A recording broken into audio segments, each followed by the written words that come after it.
wafti ka socda midowga Yurub ayaa galabta kulamo gaar ah magaalada Hargeysa kula yeeshay labada xisbi mucaarad ee Somaliland u cudyo wadani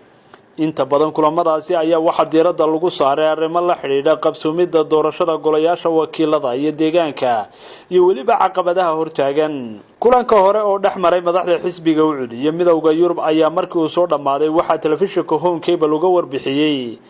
musharaxii jagada madaxweyne ku-xigeen ee xisbiga UCUD محمد عبد أبين way badnaa laakiin waxa ugu muhiimsan saddex qodobkan inuu taagan ah doorashada waanu u sharaxnaa u sheegnay in anagu cid ahaan aanu muddo isu jiideynay labada xisbi wadan iyo kulmiye oo laba position aad u kala fog ka taagnaa ilaa xadna aanu soo dhaweynay kulamo runtii aan loo kala kicin aanu ku jirnay hadda 5 casho u dambeysay taqriiban 2 jeer maanta u dambeysana kulan madaxweynaha kulmiye iyo wadani shalay kulan madaxtooyada saddexda xisbi hadda waxaan la balansanay bacda maqribka kulmiye waqtigu aad buu inooga dheereynay ibniceena maaha waqtigu inaga dheereynaya doorashadiina waqtigeedii wayna haya marka arintaasaanu aad uga hadalay inaga wareysteen positionka iyaga waanu sharaxnay hawshaanu qabanay aad bayna u comment gareeyeen ama ay runtii u soo dhaweeyeen waxay kale ka hadleen wax naga weydiiyeen isbeddelka dhacaya regionka Ethiopia Horn Africa iyo saameynta Somaliland ku leeyahay waxaanu ka wada hadalay wadahadallada Soomaaliya iyo Somaliland oo hadda rabo in la bilaabo oo la wadwado positionka Somaliland waanu sheegnay xisbahana waanu sheegnay in wadahadalladaas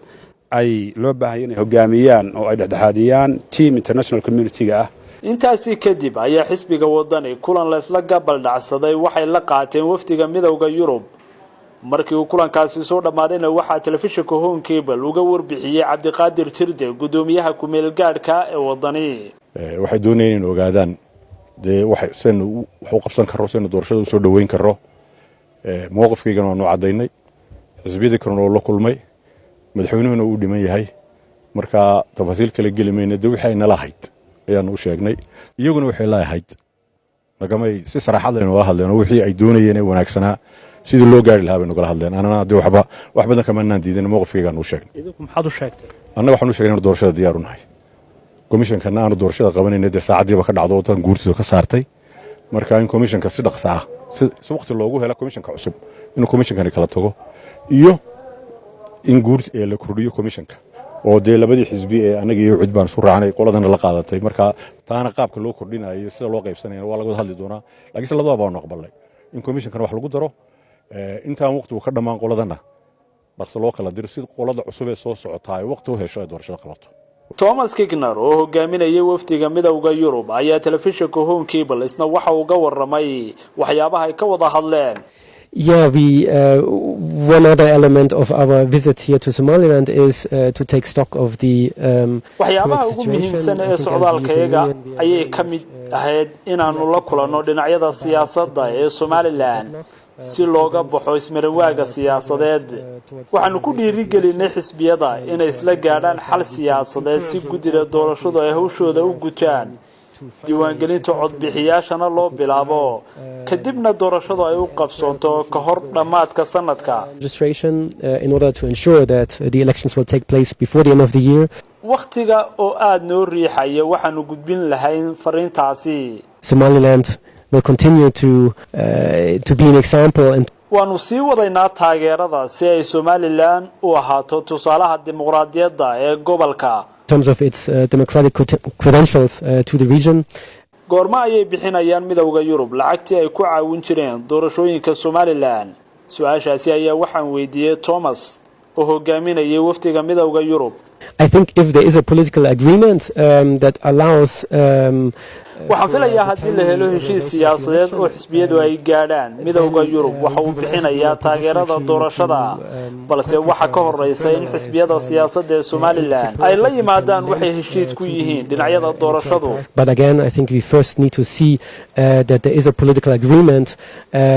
in order for the whole process to be able to move forward dhinaca kale waxa uu ka hadlay kulan wafdigu ay isla maanta la qaateen taliyaasha ciidamada bilayska iyo mas'uuliyiinta wasaaradda arrimaha gudaha concerning the meeting that we had this morning with the Vice Minister of Interior and the Deputy Police Commissioner kulankii aanu la yeelanay wasiir ku-xigeenka arrimaha gudaha iyo taliye ku-xigeenka booliska Somaliland waxaanu kaga wada hadalay arrimo ku saabsan taabagelinta sharciga iyo kala dambeynta Somaliland. waxa kale oo aanu ka wada hadalay dib u habeynta booliska Somaliland. Taking stock where the reform efforts of the Somaliland police are. waxaa hadda jira mashruuc ay hirgelinayso hay'adda UNDP oo ay midowga Yurub maalgelinayaan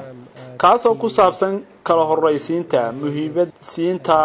iyo dib u habeynta ciidanka booliska. waxaanu rajaynaynaa in mashruucaasi aanu ku taageerno laamaha amniga iyo cadaaladda inuu Somaliland dhaxal siin doono sharci iyo kala dambeyn xoog leh. And we hope that this new program supporting the justice and security sector in Somaliland will be able to support this reform process as from the coming months. In order to further strengthen the rule of law. xadhiga ay saxafiyiinta Somaliland ka cawdaan ma la soo hadal qaadeen ciidamada bilayska iyo wasaaradda arrimaha gudaha. We talked about this more with when we met the Ministry of Justice. markii aanu la kulanay wasiirka cadaaladda waxaanu u sheegnay inay muhiim tahay in la ixtiraamo sharciga iyo kala dambeynta Somaliland. waxaanu sidoo kale isla soo hadal qaadnay in la taageero sidii dusha loogala socon lahaa dhammaan tallaabooyinka la qaadayo inay sharciga waafaqsan yihiin. Increase oversight and make sure that all actions are carried out in line with the law of the land. Today also you are with three parties in Somalia. Hassan Sulaiman Harun Hassan Galayd wararka Honkebel magaalada Hargeysa.